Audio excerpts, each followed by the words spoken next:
लागते ना एकूण शूट करणार आहे का? बस हा साहेब, तुम्हाला जर फोटो काढायचे असतील तर जाताना तुम्ही रोपवणीत उतरणार आहात ना, येताना तुम्ही फोटो काढू शकता. कारण परतीचा प्रवास हाच आहे. पहिल्यांदा आपण गड पाहून घेऊ. हा, आणि जर कुणासोबत कचरा वगैरे असेल, काय पाण्याची बॉटल वगैरे रिकामी, तर ती डस्टबिन मध्ये टाका. तो इतरत्र कुठेही फेकू नका. कारण आपण जर का भरलेली बॉटल वरती आणू शकतो, तर रिकामी बॉटल आपण सहज खाली नेऊ शकतो. खाली नेऊन टाकतो. बोला छत्रपती श्री शिवाजी महाराज की जय. शिवरायांच्या पदस्पर्शाने पावन झालेल्या पुण्यभूमीत मी तुमच्या ग्रुपचे सहर्ष स्वागत करतो. माझं नाव सखाराम अवकिरकर आहे. तुम्ही येताना रायगड रोपवेणीवरती आला बरोबर. ही गडाची मागची बाजू आहे आणि गडाची पुढची बाजू, जिथून लोक गडावरती पायी येतात, ती गडाची पुढची बाजू आहे. रायगड किल्ल्याला टोटली 2000 पायऱ्या आहेत. पायीवरती यायचं म्हटलं तर कमीत कमी 2 तास लागतात. पण या रायगडला 4 टोक आहेत. पूर्वेला भवानी कडा, पश्चिमेला हिरकणी बुरुज, दक्षिणेला वाघ दरवाजा आणि उत्तरेला टकमक टोक. हा मधला परिसर 1200 एकरचा परिसर आहे. गड पूर्ण पाहायचं म्हटलं तर 2 दिवस कमी पडतात, एवढा हा गड मोठा आहे. कारण 2 दिवसामध्ये गडावरती आपण 11 तलाव, 84 पाण्याच्या टाक्या आणि 300 इमारती पाहू शकतो. या रायगडाची समुद्र सपाटीपासून उंची आहे 2851 फूट आणि पायथ्यापासून 1375 फुटाची हाईट आहे. म्हणजे रायगड ही आपल्या राजांची दुसरी राजधानी आहे. महाराजांची पहिली राजधानी राजगड हा पुण्यामध्ये येतो. पण या गडाची राजधानी म्हणून निवड का केली? कारण रायगड एकमेव असा डोंगर आहे, गडाचा पायी मार्ग सोडला तर रायगडला कुठेही तटबंदीची जरूरत नाहीये. तुम्ही रोपवेणीवरती आला, तुम्ही या गडाचा अनुभव घेतला असेल. हे शिवाजी महाराजांच्या आधी गडावरती चंद्रराव मोरे होते. हे चंद्रराव मोरे जावळीचे होते. आता जावळीचं खोरं म्हणजे रायगडाच्या दक्षिणेपासून प्रतापगडाच्या पायथ्यापर्यंत पूर्ण जावळीचं खोरं लागतं. कारण जावळी हे गाव प्रतापगडाच्या पायथ्याला आहे. पण या जावळीच्या खोऱ्याचं त्या काळामध्ये वर्णन केलं जात होतं की दिवसा सूर्याचं किरण जमिनीवरती पोहोचू शकत नाही, इतकं घनदाट जंगल होतं. शिवाजी महाराज मात्र त्यावेळी राजगडावरती होते. राजगडावरून त्या रायगडावरती चंद्रराव मोरेने एक महाराजांनी पत्र पाठवलं की चंद्रराव मोरे, तुम्ही आमच्या स्वराज्यामध्ये सामील व्हा, आपण एकत्र येऊन हे राज्य करू. पण चंद्रराव मोरे फार उर्मट होते. त्यांना गर्व होता. त्यांनी राजाने एक उलट पत्र दिलं की तुम्ही केव्हा झालात राजे, खरे तर राजा आम्हीच आहोत. तुम्हाला उद्या यायचं असेल तर राजाच्या तुमच्यासाठी आमचा दारूगोळा सज्ज आहे. त्यावेळी मात्र महाराजांच्या मनामध्ये राग निर्माण झाला. शिवाजी महाराज आणि त्यांचे अष्टप्रधान मोरपंत पिंगळे दोघे 145 सैन्यासोबत या जावळीच्या खोऱ्यामध्ये आले.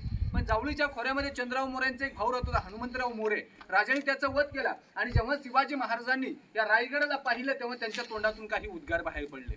ते बोलतात की राजा खास जावळी पाहताच गड बहुत चखोट आणि चौथरपा गडाचे कडे तासिल्याप्रमाणे गाव दीडगाव उंच, पर्जन्यकाली कड्यावरती गवत उगवत नाही. धोंडा तासी एकच आहे.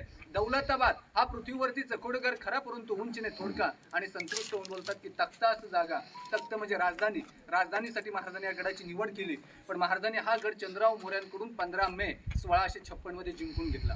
रायगड किल्ला 12व्या शतकापासून आहे. म्हणजे या गडाची 14 नावे होऊन गेली. गडावरती जसजसं सत्ता होत गेल्या तसतशी गडाची नावे बदलत गेली. गडाचं मूळ नाव तर आयरी, राजगिरी, जंबूद्वीप, तनस, रासीवटा, नंदद्वीप, बदेनूर, पूर्वेकडील शुभ्राटर, भिवगड, इस्लामगड आणि रायगड. पण 1656 ते 1670 पर्यंत रायगडाचं बांधकाम केलं.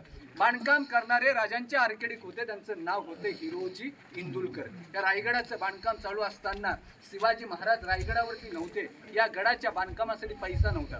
मग हिरोजीने काय केलं, स्वतःचा वाडा जमीन विकलं, रायगडावरती आले, एका झोपडीमध्ये राहिले आणि वाडा जमीन विकून जो काही पैसा मिळाला होता त्यामध्ये गडाचं बांधकाम केलं. अशी महाराजांना लोक मिळाली होती, म्हणून हिंदवी स्वराज्य उभं राहिलं. पण आपल्याला प्रश्न पडतो की रायगडाचं बांधकाम केलंय, पण एवढं दगड कुठून आणले असतील? विचार केला तर खालून काही लोक गडावरती दगड आणू शकत नव्हते. म्हणजे पूर्वी साहेब रायगडावरती टाकी तलावांमध्ये खोदकाम केलं जायचं आणि त्यामधले काही दगड निघाले की गडाचं बांधकाम करायचे आणि उतरत्या भागाला तटबंदी बांधायची, म्हणजे तलाव निर्माण व्हायचं. पाणी अडवा आणि पाणी जिरवा, आणि योजना तेव्हापासूनच राबवली गेली. बांधकामामध्ये आता आपण सिमेंट आणि रेती वापरतो. महाराजांच्या काळामध्ये शिस, चुना आणि गुल वापरायची, त्यामुळे एवढं बांधकाम मजबूत आहे. म्हणजे हिरोजी इंदुलकरांनी जेवढं गडाचं बांधकाम केलंय त्याची त्याने गॅरंटी दिली की यावत चंद्र दिवा करो विलस समज मृजी बहते. हे जोपर्यंत आकाशामध्ये चंद्र आणि सूर्य आहे तोपर्यंत हे बांधकाम अबाधित राहील. आता आपण हा जेवढा गड पाहणार पूर्ण उद्ध्वस्त पाहणार. जर का विचार केला तर आपल्या महाराष्ट्रामध्ये गड किल्ले तुटलेले आहेत, राजस्थानमध्ये चांगले. इंग्रजांचा हेतू होता की त्यांना मराठ्यांचा इतिहास नष्ट करायचा होता. मराठ्यांची ताकद ही मराठ्यांच्या इतिहासावर आहे. म्हणजे इतिहास नष्ट केला तर मराठी शरण येतील. पण याच्यावरती एक म्हण आहे की अंधाराला घाबरत नाही, आबालाची साथ आहे, मोडेल पण वाकणार नाही, ही मराठ्याची जात आहे. म्हणून प्रख्यात्रे करईच्या पाण्यामध्ये लिहून ठेवतात की बाकी सर्वांना भूगोल आहे पण माझ्या महाराष्ट्राला इतिहास आहे. म्हणून 10 मे 1818ला रायगडावरती इंग्रजांचे 2 अधिकारी आले, कर्नल पॉर्थर, मेजर हॉल. त्यांनी या गडावरती तोफांचा मारा केला. पहिल्यांदा त्यांनी गडाचं दारू कोठार उद्ध्वस्त केलं, नंतर त्यांनी हा गड उद्ध्वस्त केला. इतिहासाच्या नोंदणीप्रमाणे गड 11 दिवस जळत होता, लाकडी छत होतं, पूर्णपणे जळून गेलं. त्यामुळे तुटलेले अवशेष आता आपण पाहणार आहोत.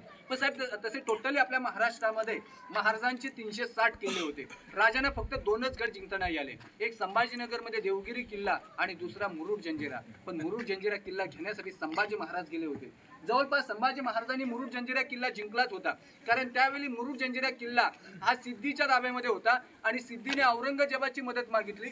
मग औरंगजेबाने बाकीच्या गड किल्ल्यांवरती आक्रमण करायची सुरुवात केली. त्यामुळे संभाजी महाराजांना तो किल्ला सोडून दुसऱ्या किल्ल्यांवरती जावं लागलं. पण जर का तुम्ही कधी मुरुड जंजिराला गेलात तर त्याच्या बाजूला किल्ला आहे पद्मदुर्ग, स्वतः संभाजी महाराजांनी बांधला होता. आपल्या संभाजी महाराजांचा इतिहास खूप मोठा आहे, कारण संभाजी महाराजांनी सतत 9 वर्ष लढाई केली होती, एकही लढाई हरले नव्हते. 42 दिवस ते मरणाशी झुंजत होते. जगावं तर शिवबासारखं आणि मरावं तर संभासारखं. म्हणून औरंगजेब बोलतो की उस शिवा ने एक संभा को जन्म दिया, वैसे एक संभा हमारे घर में पैदा होता तो मैं पूरे हिंदुस्तान पे राज करता. औरंगजेबाची 3 पोरं होती, पण संभाजी राजाने इतकी शूर पराक्रमी नव्हती.